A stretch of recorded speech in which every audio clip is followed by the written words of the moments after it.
Welcome, guys. How's it going today?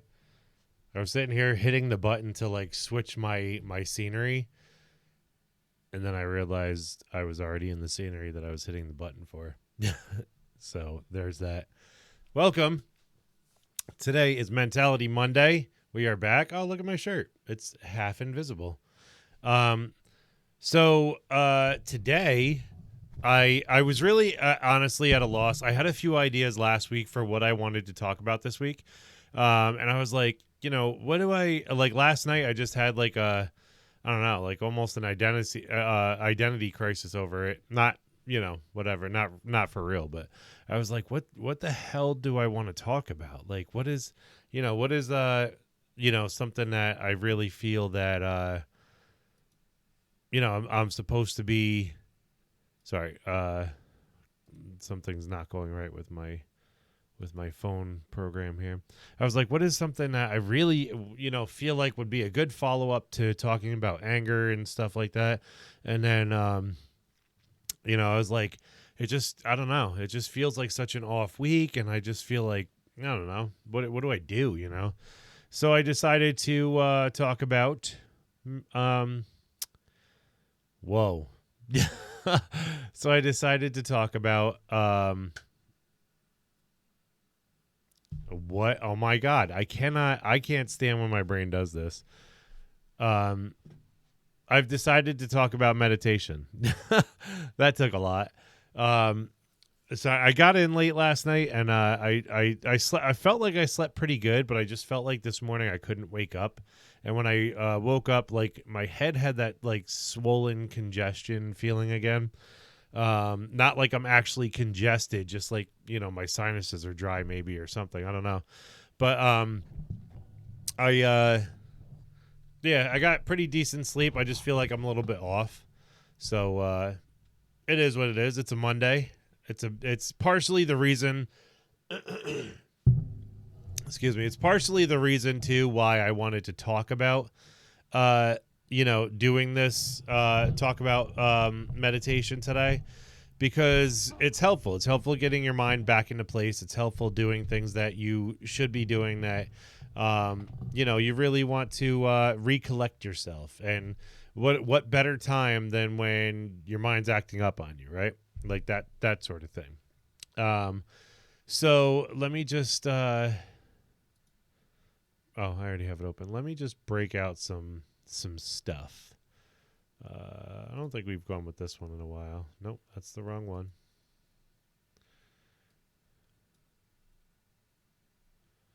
There we go.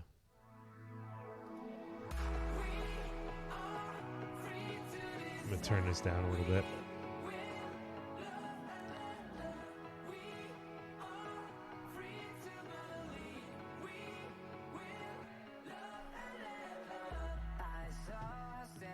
I'm not doing all this.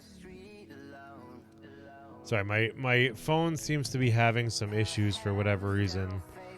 I don't know. Maybe it's the internet today. Maybe it's something. I don't know. It's not connecting up properly the way it should be.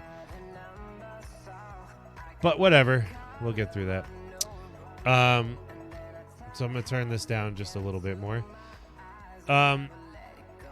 Yeah, so I wanted to talk today about, meditation, because it's hard for a lot of people. And today's main focus is going to be, I wanted to talk about like dispelling some of the myths around meditation in general, and some of the ideas that people get wrong about it, and just kind of change the mentality about it, and I wanted to also try this week as a goal of mine to get in a few minutes of meditation every day. And how I'm going to do that is the game that I talked about a little while ago, the game called Playn, Playn, the meditation game. It's a really cool game. I haven't played it in a while.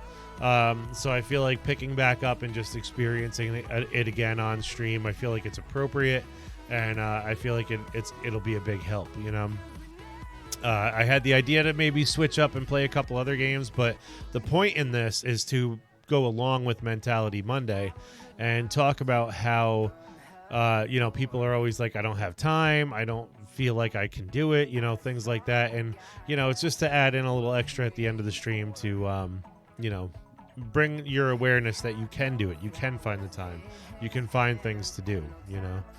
Let me just see.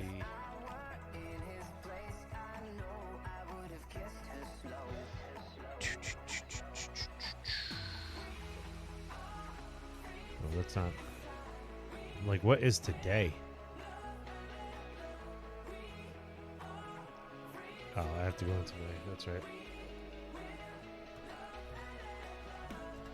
I find it just very weird that like Google Docs saves to different, like a different thing than like your Google Drive, and some things save back and forth, and I just think it's weird.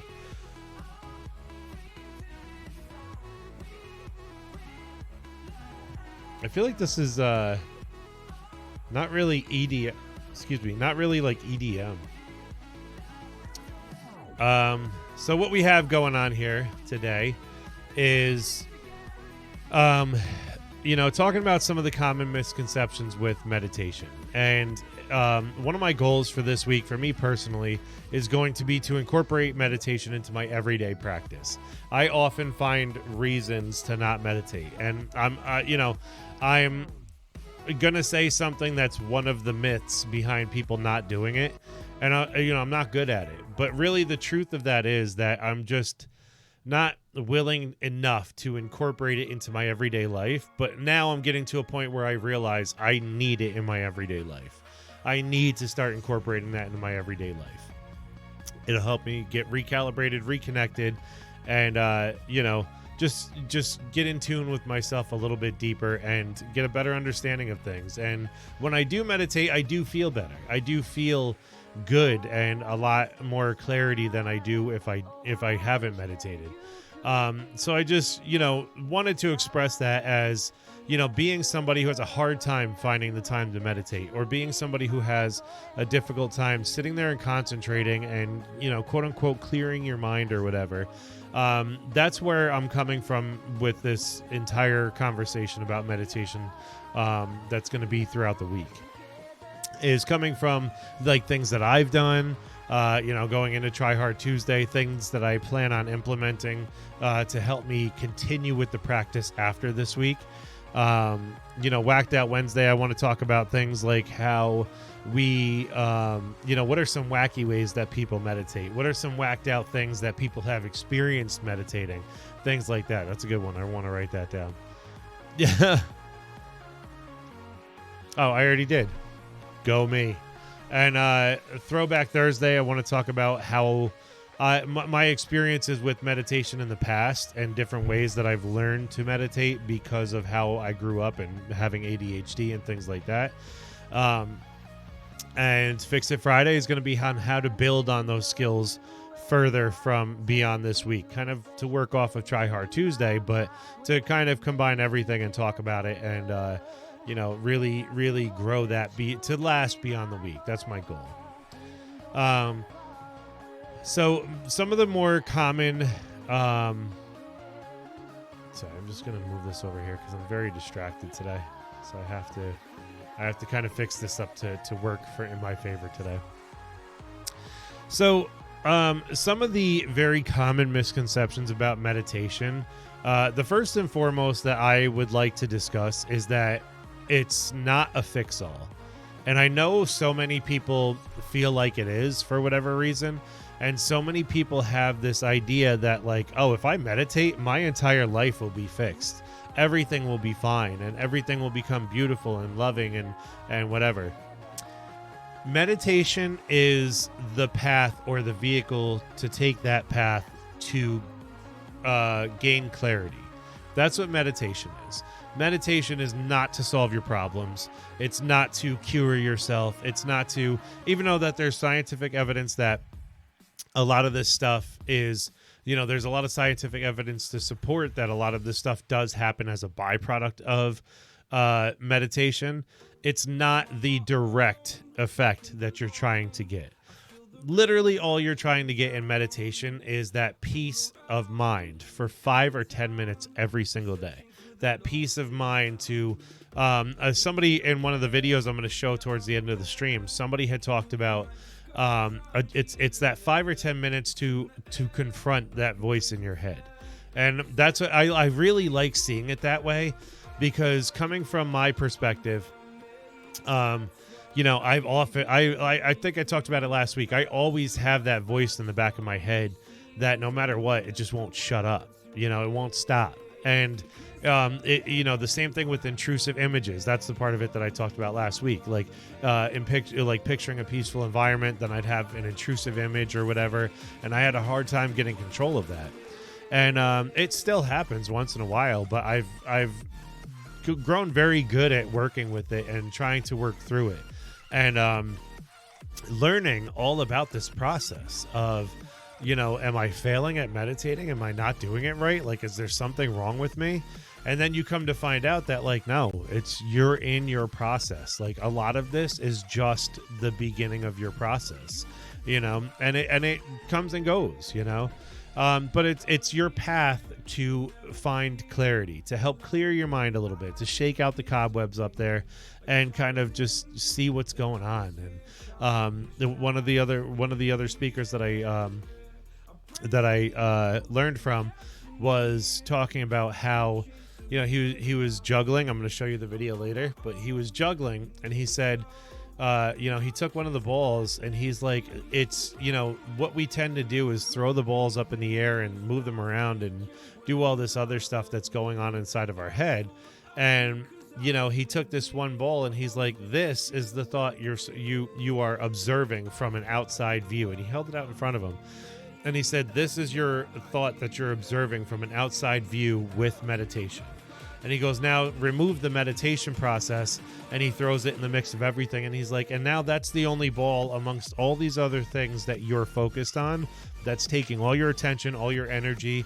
And what meditation does is pinpoint the focus on that and just try to view it from a non-judging, loving perspective, and kind of seeing it from an outer body experience of that situation. He goes into a little bit better definition of it, but it's definitely a video worth checking out that I'll share in a couple minutes. But that's mainly what it is. It's to help you refocus your mind and resharpen your mind. It's not always what you think it is. A lot of people picture meditation as like sitting on a mountaintop with your legs crossed and your hands in the Om position, and that's just not what it is for most people, especially these days. You have businessmen, you have companies, you have the likes of Google and some other major corporations who have included meditation as a part of their everyday workday.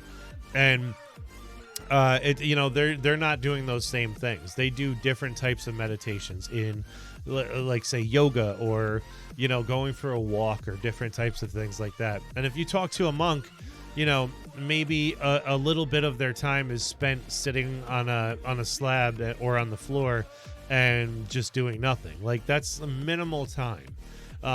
What they are doing is learning how to appreciate nature, learning how to appreciate all the living things around them, learning to feel everything all at the same time and yet nothing at all, and let it just flow, right? That's mainly what meditation is all about, is observing this flow from an outside perspective, and not a judgment or anything like that, like I said before. You don't need years of practice for it. You can literally start right now. You can literally start this very second. You close your eyes and you just start. You just start observing what's going on in your mind. And that's step number one, really. It grows beyond that, and it's a learning process, like I said. Sorry, I'm just checking to make sure my internet's okay, because I keep getting these like weird error messages that my like internet's bugging out, and yeah, that's so weird. I hope everything's still connected. It looks like it's still running for me.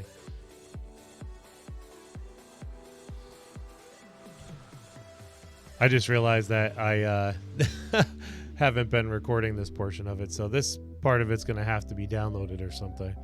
Come on. There we go. So, it doesn't take years and years of practice. I mean, the more you do, the better you get at it. But like ultimately, it's, mainly just you starting. That's the biggest thing, just starting and initiating these practices or whatever. And if you find a way that works for you or doesn't work for you, you can always switch it up, or you can just stick with it and go with it. And after a while, you'll start becoming a master of it, and you'll start finding different ways to really initiate meditating. And the other misconception behind it too is that you have to do it for hours, and that's not true. The part of it that people think you have to do it for hours and hours and hours, most of the time they don't recommend that. Especially if you're just starting off, they do not recommend that you do it for that long. They recommend 5 or 10 minutes. I've heard people recommend 2 or 3 minutes. It's just that. It's just, getting into the practice and taking those steps. But you could do 10 minutes, 20 minutes, a half hour. Can you do hours? Sure. But nobody has that time. Unless you are like a monk off in the mountains somewhere, nobody has that time. Although, when you consider the different types of meditations that there are, like living in the woods, for example, all of your environment is that time. All of your environment is that time, because most likely you're the type of person who loves living in the woods, and you use your hands for things, and you build things, or you do whatever to survive, right? And gathering food or whatever. And, there's a certain level of peace to all that most of the people that I know that live that lifestyle, they enjoy that. They look for that all the time, and they love that, And I think it's very important to recognize these different modalities, but we'll get into those another day, to about what, different types of meditations and things like that. But you don't have to do it for hours. It can be your whole life. It can be your day. It can be whatever, but it doesn't have to be. You don't need years of practice. That's a lot of what people get misconceptions about. That was what I was just saying. I apologize. It's not about thinking and doing nothing. I kind of touched on that a little bit before. It's not about any of that. It's about, like I said, observing things that are going on in your head from the outside, and not, focusing on one or two things or whatever, just kind of letting things flow. And, it's not trying, because that's where I used to fail a lot. I used to fail in meditation by trying to clear my mind. And I was like, because I got my idea from movies and stuff like that, I was a kid. So, I'd be like, oh man, the monk says clear your mind and find your inner peace and stuff like that. Or, the hero of the movie says that. And, I felt like such a failure as a kid trying to do these things. So I was like, wow, I will never find that inner power, because if that's what meditation is, I can't do it, Excuse me.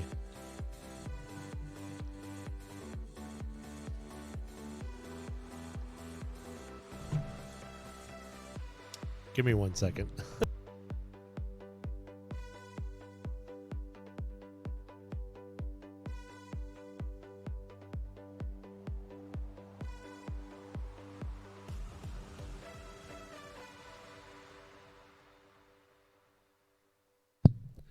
My daughter's like looks like she's like practicing taking her clothes and stuff off. I'm like, oh boy.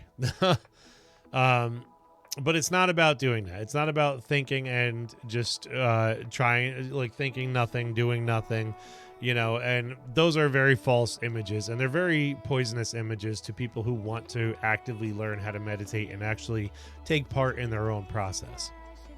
It's very detrimental because of those ideas that people put in your head. And, most of these ideas, if you went to most of these places where this stuff happens in real life, you'd realize they would laugh you off. You know, they'd be like, that's silly. You know, nobody can do that. That's impossible. So, you know, like I said, it's about pinpointing or just letting thoughts flow. And if there's one that's present, you know, practicing, bringing it closer to you, observing it, releasing it, things like that. There's a lot more to it than just clear your mind, you know. It's not about being still or quiet. That goes along with kind of the like thinking nothing and doing nothing. A lot of people think that you can't have music, or that you can have music, but it has to be a specific type.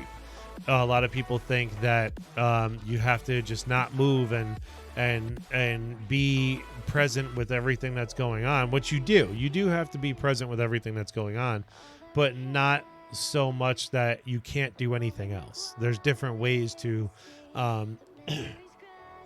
to breathe and meditate and refocus yourself without having to sacrifice movement. You know, some people some people exercise, and that's kind of their form of meditation, you know.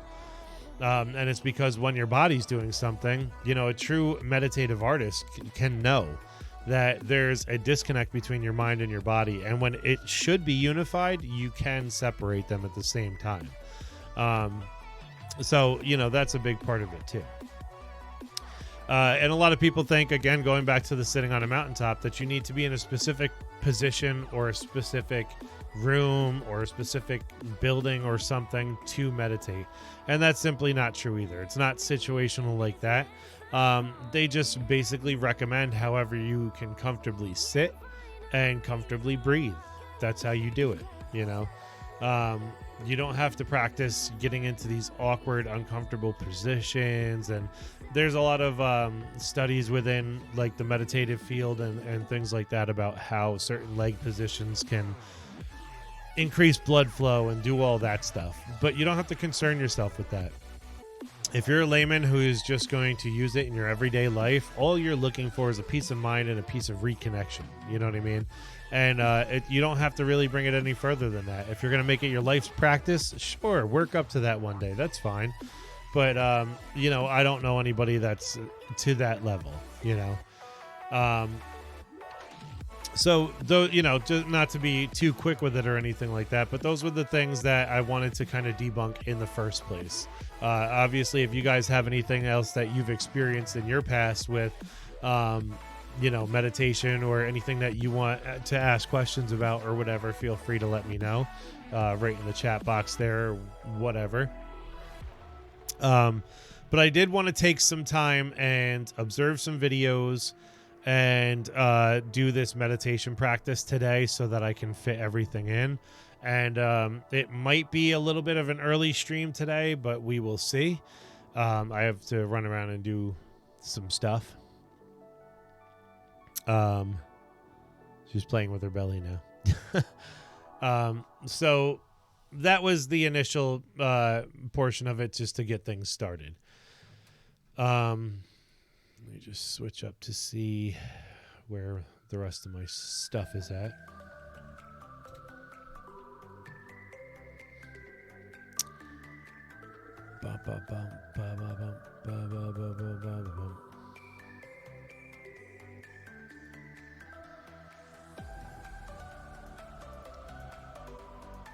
Oh, they're all right there. Cool. I'm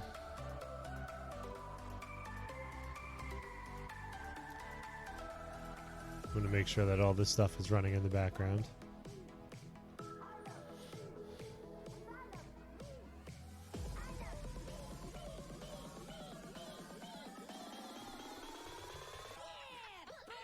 How's everybody's week going this week? I was not as prepared as I thought I would be. I know it's like the story of my life, but I just thought I would be way more on point. Oh, did I uninstall it? You fool. Oh, no. Oh, yes. Whoops. Well, there it is. It'll install very quickly. It's not a big game at all. It's all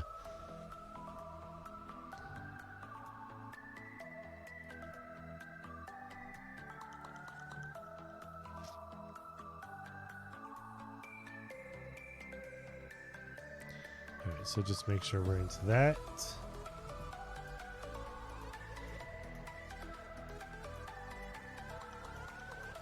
All right, so I think what I want to do first is share the videos, and then we will get into the meditation game, and we'll see where we go from there.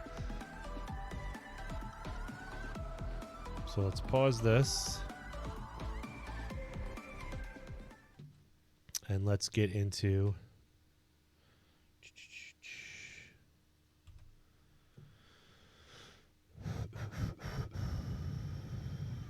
What do I want to do with the first one? I think we'll go with my boy Deepak Chopra. I don't know how to actually pronounce his name. I think that's right. If it's not, feel free to correct me, or connect me at this point, whatever you feel like. Let's see.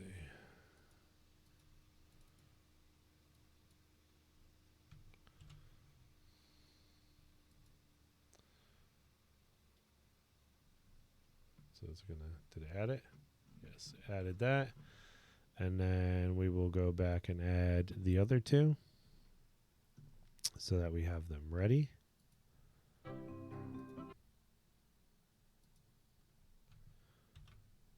Appreciate you guys for bearing with me today. I do feel more kind of not reconnected, but I do feel more aware. I feel like than I would have if I had worked the overnight. And I'm happy that I switched the schedule, because it was really starting to drive me crazy, like being in like working the overnights and then having to come home and like live a full functional day, and it was just taking up a lot of time and energy and stuff like that I really couldn't afford to give. Well, there we go. So we're going to switch. We're going to go over to this here. Let's go. Hello, Brain. That's not the one we're doing. It's so low. Why is it so low volume? We're emotionally and socially impulsive too, which can make us a lot of fun. That's why. When we're in a good mood, the problem is we're not always in a good mood. Okay. We get angry. Here's the first one I wanted to share.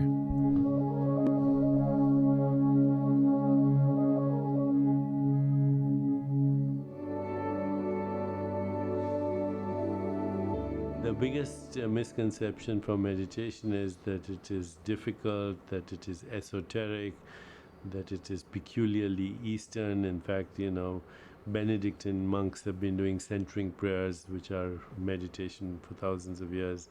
Meditation is mentioned in the Bible, in the Old Testament, be still and know that I am God. It's basically getting in touch with your own self. The biggest hurdle to meditation is people say they don't have time for it. So when I usually tell people that they should meditate at least once a day. I like this. And if they say they have no time for it, then I recommend that they should meditate twice a day, because they're the ones who need it most. Meditation is the most effective way of getting rid of stress in your life. It also allows you to do less and accomplish more, to be more efficient. It improves the quality of your sleep. It allows your body to self-repair and self-regulate and heal itself. There are hundreds of thousands of studies on that. And meditation also allows you to get in touch with your true self, which is beyond your self-image or your ego, which is the source of power, creativity, synchronicity, and the spontaneous fulfillment of all your desires. So if you don't want to meditate, you're losing out. There you go, from the man himself. I feel like when he was talking through that, it was a little bit like not redundant, but like not really original. Hey, I'm Dan Harris. To my vast surprise, I have become something of a public evangelist for meditation. In this role, I hear a lot of excuses from people about why they don't meditate.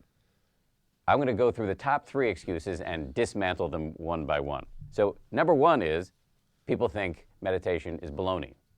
I sympathize. This is exactly how I used to feel. I used to think that meditation was only for hippies and freaks and weirdos and robe gurus and people who live in a yurt and collect crystals and John Tesh and Cat Stevens CDs and are deeply into aromatherapy and wear little finger symbols and use the word namaste unironically. The problem. It's not entirely untrue, by the way, but it's largely untrue, and here's why. Meditation has been the subject of an explosion of scientific research in the last couple of years. This research is still in its infancy in many ways, but it's strongly suggestive of an almost laughably long list of health benefits, including lowering your blood pressure, boosting your immune system, reducing the release of the stress hormone cortisol. And here's where things get sci-fi. Scientists have been peering into the brains of meditators and finding that they're, in effect, doing a kind of neurosurgery on themselves, rewiring their brains for increased happiness, calm, and lowered reactivity. As a result of this science, meditation is now being done in some surprising places, including at major corporations like Google, Twitter, Aetna, and Procter & Gamble, and General Mills even. These are the people who make Hamburger Helper, and they now have meditation rooms in every building on their corporate campus in Minnetonka, Minnesota. Meditation is also now being done by elite athletes, including Novak Djokovic, who won Wimbledon, the Seattle Seahawks, who won the Super Bowl. It's also being done by a lot of people in pop culture, including Katy Perry, the lead singer of Weezer, and 50 Cent. That dude got shot 9 times. He deserves some peace of mind. And perhaps most compellingly, it's now being done by the U.S. military. Both the Marines and the Army are spending millions to study whether meditation, which I was surprised to hear. I'm very interested if that's true. Troops. So I think this kills permanently the idea that meditation is only for weirdos. So here's misconception number 2, which is that I can't do it. This is what I hear all the time. Okay, I get it, meditation is good for you, but you don't understand. My mind is too busy. I could never do it. Here's the good news and the bad news. You're not special. Welcome to the human condition. This is the way everybody's mind works. I call this the fallacy of uniqueness.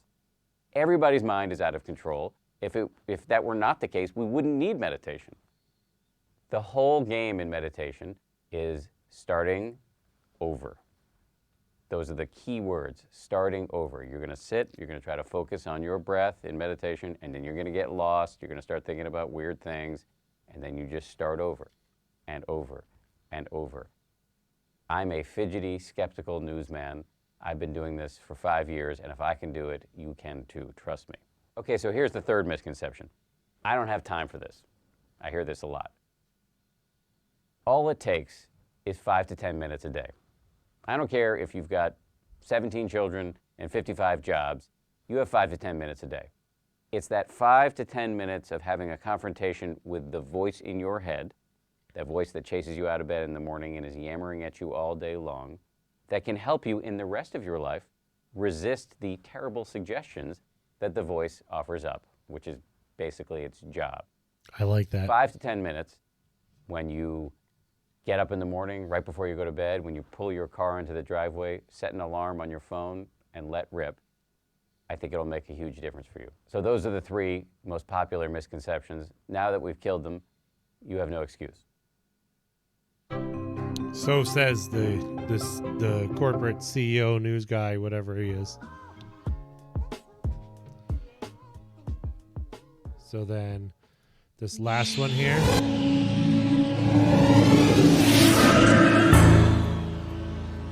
So sorry. That was incredibly loud.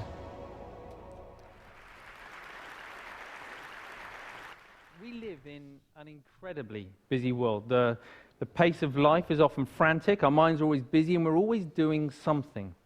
So with that in mind, I'd like you just to take a moment to think, when did you last take any time to do nothing? Just 10 minutes, undisturbed. And when I say nothing, I do mean nothing. So that's no emailing, texting, no internet, no TV, no chatting, no eating, no reading. Not even sitting there reminiscing about the past or planning for the future. Simply doing nothing. I see a lot of very blank faces. My thinking is it's probably have to go a long way back. And this is an extraordinary thing, right? We're talking about our mind. The mind, our most valuable and precious resource through which we experience every single moment of our life. The mind that we rely upon to be happy, content, emotionally stable as individuals, and at the same time to be kind and thoughtful and considerate in our relationships with others. This is the same mind that we depend upon to be focused, creative, spontaneous, and to perform at our very best in everything that we do. And yet, we don't take any time out to look after it. In fact, we spend more time looking after our cars, our clothes, and our hair than we... Okay, maybe not our hair, but you see where I'm going. Yep. The result, of course, is that we get stressed. You know, the mind whizzes away like a washing machine going round and round, lots of difficult, confusing emotions. And we don't really kind of know how to deal with that. And the sad fact is that we are so distracted that we're no longer present in the world in which we live. We miss out on the things that are most important to us. And the crazy thing is that everybody just assumes, well, that's the way life is, so we just kind of got to get on with it. But that's really not how it has to be. So I was about 11 when I went along to my first meditation class. And trust me, it had all the stereotypes that you can imagine, sitting cross-legged on the floor, the incense, the herbal tea, the vegetarians, the whole deal. But my mum was going and I was intrigued, so I went along with her. I'd also seen a few kung fu movies, and secretly I kind of thought I might be able to learn how to fly, but I was very young at the time, you know. Now, A common misconception. as I was there, you know, I guess like a lot of people, I assumed that it was just an aspirin for the mind. You get stressed, you do some meditation. I hadn't really thought that it could be sort of preventative in nature. Until I was about sort of 20, when a number of things happened in my life in quite quick succession. Really serious things which just flipped my life upside down. And all of a sudden I was inundated with thoughts, inundated with difficult emotions that I didn't know how to cope with. Every time I sort of pushed one down, another one would just sort of pop back up again. It was a really very stressful time. I guess we all deal with stress in different ways. Some people will bury themselves in work, grateful for the distraction. Others will turn to their friends, their family, looking for support. Some people hit the bottle, start taking medication. My own way of dealing with it was to become a monk. So I quit my degree, I headed off to the Himalayas, I became a monk, and I started studying meditation.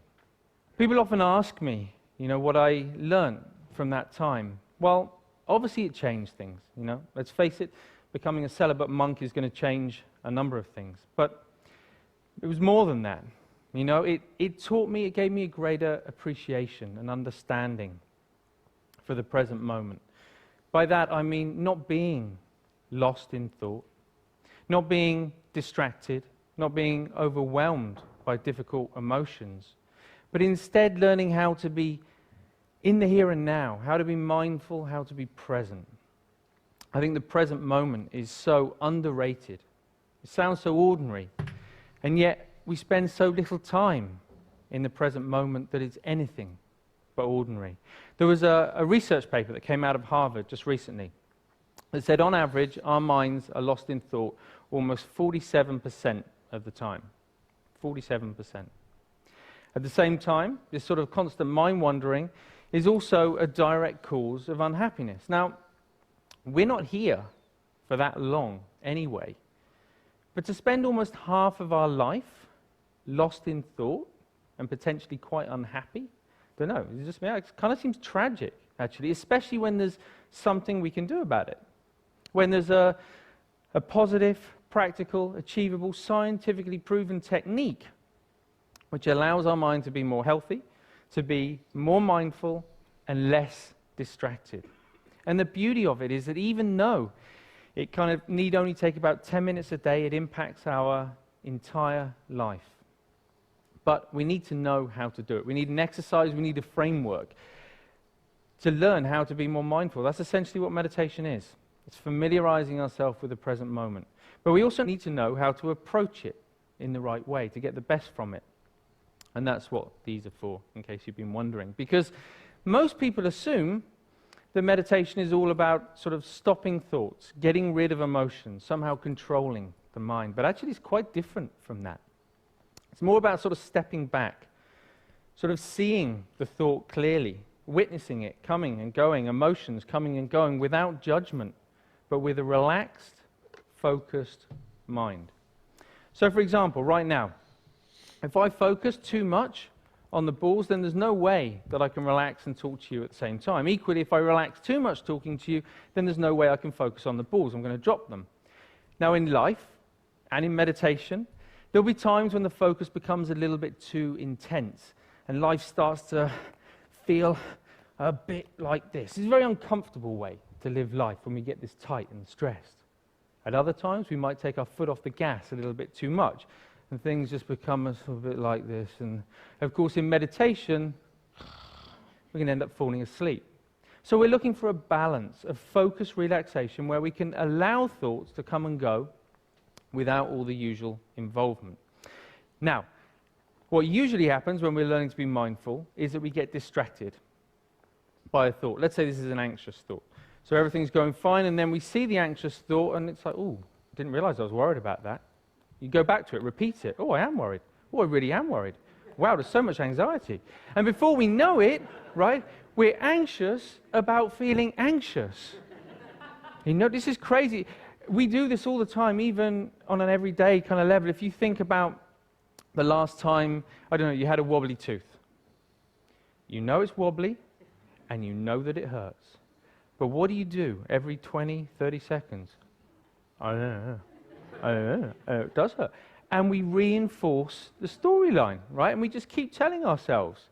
And we do it all the time. And it's only in learning to watch the mind in this way that we can start to let go of those storylines and patterns of mind. But when you sit down and you watch the mind in this way, you might see many different patterns. You might find a mind that's really sort of restless and the whole time. You know, don't be surprised if you feel a bit agitated in your body when you sit down to do nothing and your mind feels like that.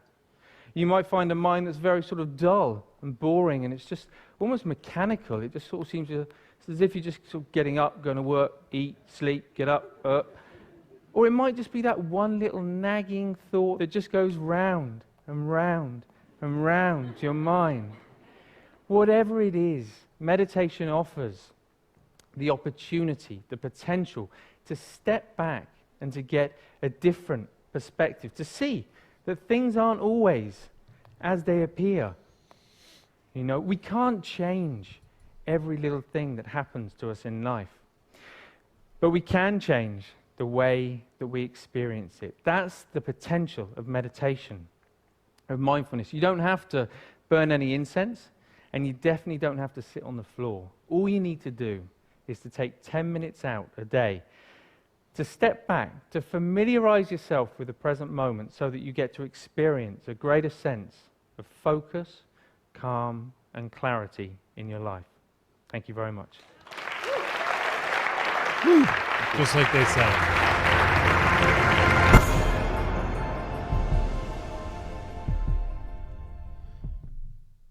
So, as I was saying before,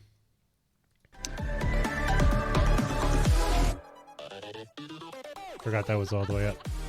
So as I was saying before, you know, all these misconceptions that you run into about, about meditation in general can be very off-putting because people have this idea, this like almost delusion of grandeur when it comes to how much energy and how much effort and how much of a master you have to be in order to meditate. And it's just not true. It's just not. I'm going to start today after not doing it for months and months and months and months and months and months. The last time I meditated was probably on stream the last time I played Plane. But I'm doing it in order to get myself back in the flow because I know this is something for myself that I've been needing to do. And, you know, it's just about taking advantage of that thought and that process. The same thing with anger. Taking advantage of that process and, you know, latching on to that, I know I need to do this moment, you know. And so, I'd like to take you guys with me on this little adventure and this little walkthrough. And I don't know if we're going to have to go through it again to do the setup process and stuff for it. But I really want to take some time to be able to get into it, talk about it a little bit, and see where it can go. And for this,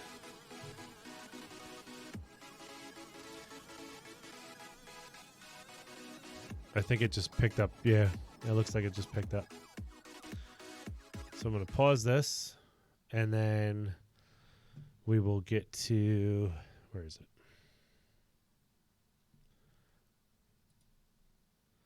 See if we can't incorporate this in the, let's turn off the pretzel stuff on this for now, because I'm not going to be listening to anything this second. What am I doing?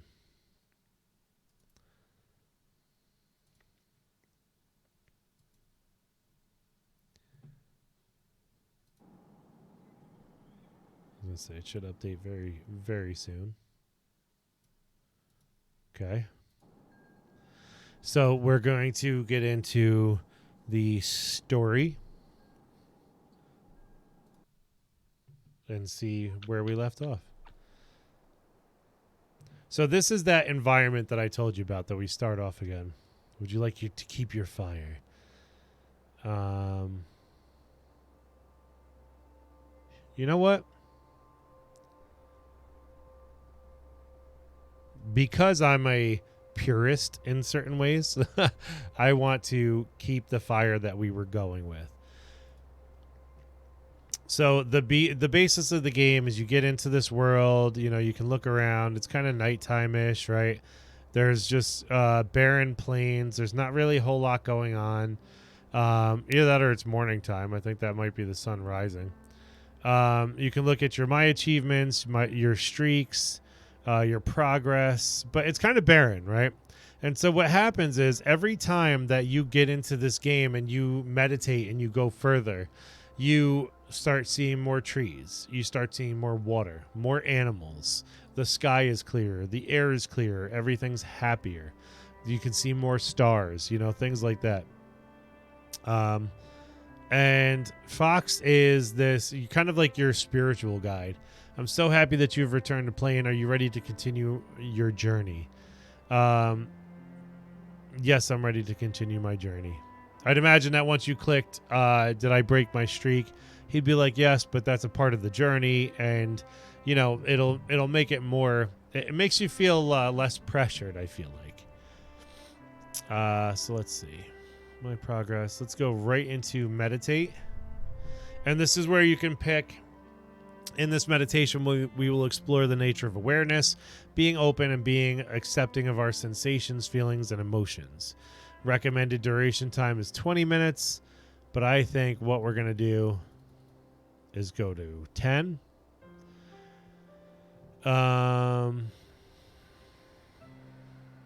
What should we pick? You could either do the meditation with guided audio, which I'm tempted to do for the newcomers to the stream, or you can do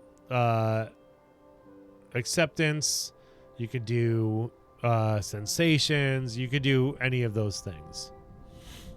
It has repetition meditation to steady your mind by repeating a phrase. You have thought pages, a type of meditative journaling. You have, which I like that. They recently included that, I think.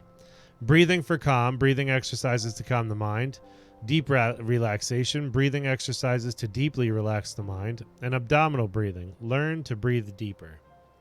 So maybe, since we're starting out with a lot of people who are going to be observing this portion of the game, maybe this is something where we want to get into the breathing portion of it. So let's see if we can do, I don't know if it's going to be 10 minutes of breathing, but let's see what it offers.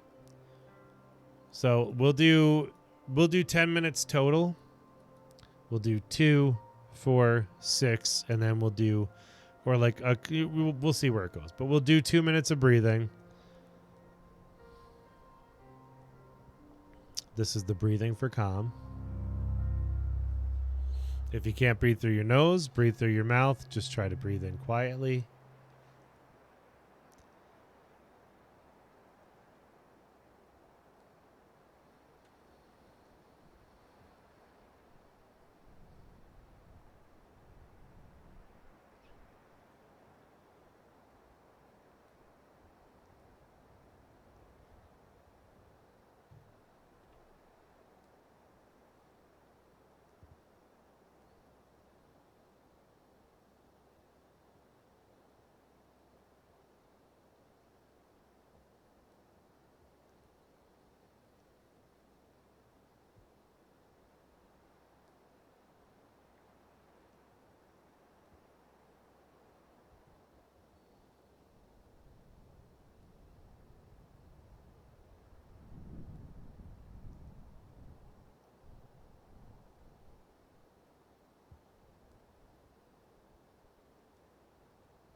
So that's what the practice of the breathing is.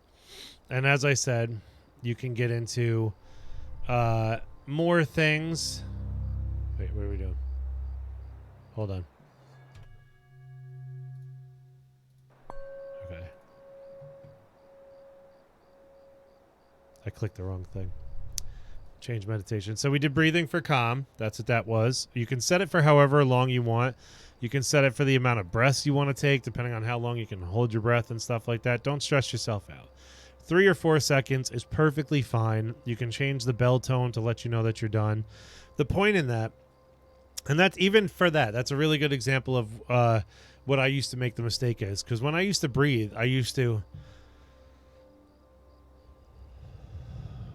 immediate in, immediate out, immediate in, immediate out. And I like what that does you is you breathe in for 4. You can breathe in deeper if you need to. You can breathe in for 4, hold it for 4, breathe out for 4, hold it for 4, then breathe in again. Really gives you that time to refresh your breath, right? And what felt better than, like for me, I felt it on that last breath, especially when I really focused on holding my breath when I exhaled. How good did it feel to breathe in after that? Like, because I know at the end of the 4 seconds, I got kind of like my body doesn't have anything. But then, like, breathing in, and I was like, ah. And that's the point, is to make you aware of your breath, to make you aware of your patterns of breathing, how you're talking, how you're doing things. You know, that's the main point. And already, like, just with that 1-2 minute exercise, I felt different. I feel different. I feel a little bit clearer. I feel a little bit more energized and focused. Excuse me. So now I want to try the deep relaxation. Level 1, 2 minutes. The benefits of this yogic breathing. Oh, it is yogic breathing. Look at that. Of this yogic breathing are very similar to box breathing, but it includes longer breath retention, so the effects are more calming and relaxing. Okay? So let's begin. 2 minutes.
So that was breathing for deeper relaxation.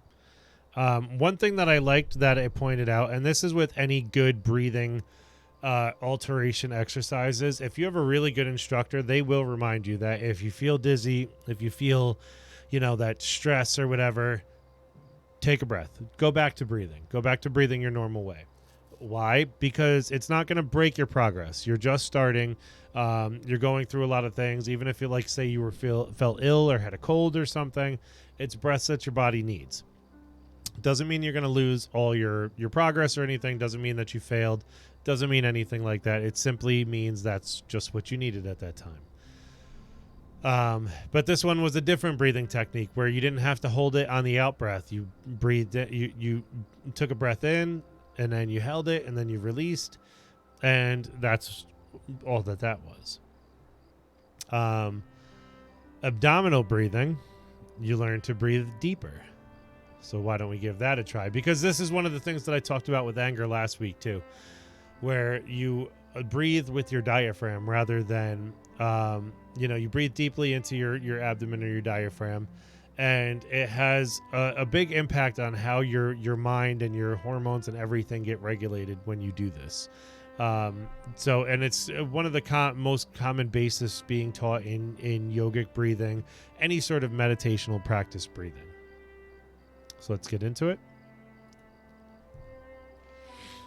Oh man, my nose is so stuffy. Or feels so stuffy.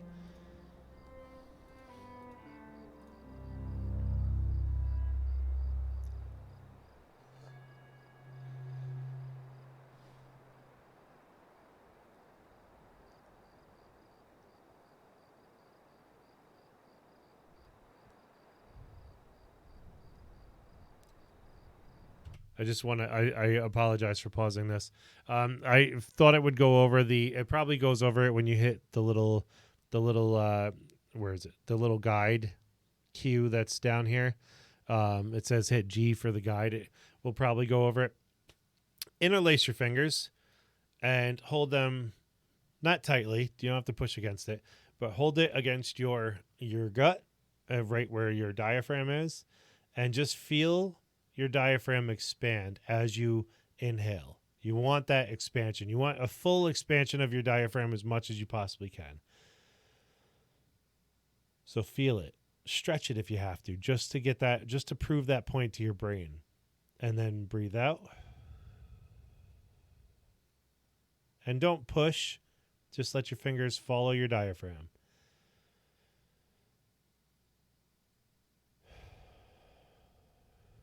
The interlacing of your fingers is just to keep your hands in the same position and not like having to worry about moving around or like, oh, is this hand doing something that this hand's not? It's joint. It's easy. It's simple. And that's what you're doing. So let's get back to it.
That's a good one.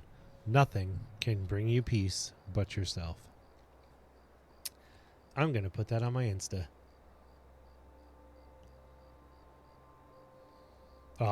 Left. Damn it. Well, so that was diaphragmatic breathing, otherwise known as, what do they call it? Abdominal breathing. You can call it whatever you want. Doesn't matter. So the one step, I should have given it a couple of seconds and minded my own damn business when we were going through it. But it did pop up with the guided text that to put your left hand on your abdomen and to put your right hand on your chest. And that is a good beginner tip. That's something that I was not used to. That's not how I was trained, but I do like that as a beginner tip, because when you put your hand on your chest, I'd personally imagine that it wouldn't really matter if it was right or left.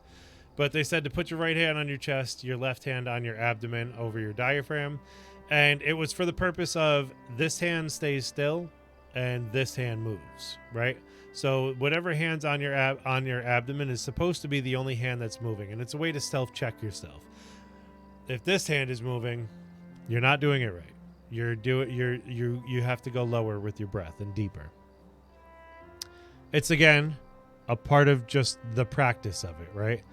And right there, even with those guys, we did 3 meditation practices in the last 10 minutes, right?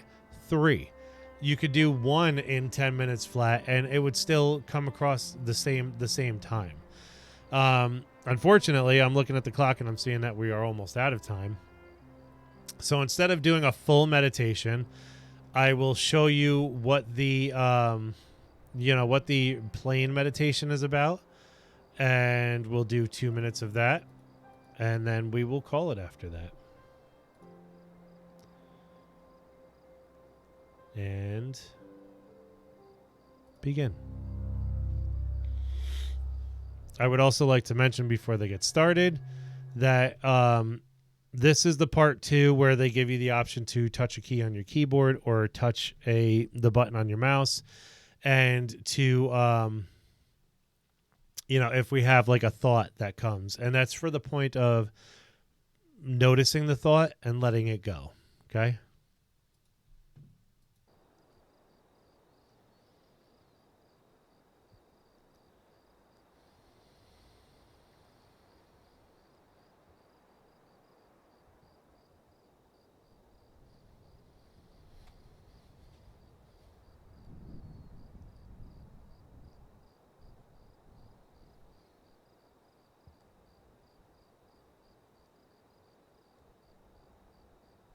This is just so you can get the rhythm of the breath.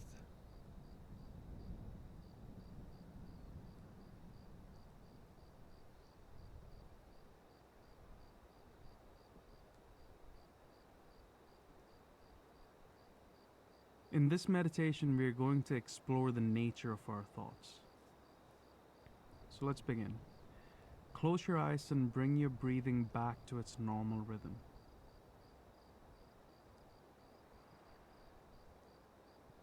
Are you breathing?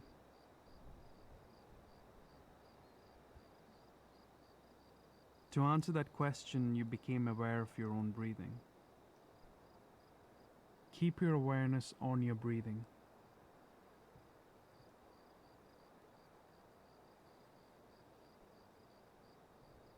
If you like, you can place your awareness on the physical sensations of your breath, like how the air expands around your abdomen or how the air enters and leaves your nose.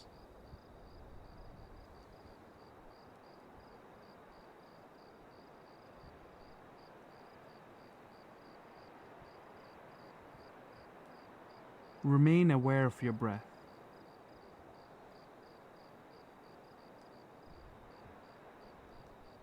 You'll notice that thoughts will start to appear. When you observe a thought, acknowledge it by clicking your mouse. That was it. We'll do the guided meditation portion of it more tomorrow, because I feel like it's important for you guys to hear it. So you see the scenery changed a little bit. The sun went down. I'm not sure why it's like, I wonder if it's set in the wrong time or something. I don't know. I never noticed it go like it being nighttime when it's supposed to be daytime type of thing. Okay, whatever. But you know, it's good for a simple reminder. And this hasn't been the greatest showing of it because we ended up running out of time. But you can always come back to talking to the fox for a little bit of guidance. You'll discover the story of yourself and playing as you meditate and grow. We can go through the stories. We can talk about meditation. We can talk about getting guidance, how to play it, and obviously how to get going. But as we come back, you can see there's already a couple more trees in the background and things like that. And you continue to meditate by growing to grow your plane. And it'll count your meditations. It'll count your streak. It'll count all that good stuff. So we're going to go back to desktop on this. Restart from right here. Lower this a little bit. All the sounds are going off. So I personally feel better. I thoroughly like that game for what it's supposed to be doing. I like that it's supposed to be teaching you how to play, and it's exactly what it does, right? But if you guys have any questions for me, please feel free to hit me up in the suggestion box, the chat box, the social medias, the Discord, anything like that. I'll throw this up for you guys real quick. That's the socials. That's the Discord. Please feel free to hit me up and find me on there. The new video's up on YouTube, so please go and check that out. I can link that for you guys as well if you'd like. Let me just see if I can get into it.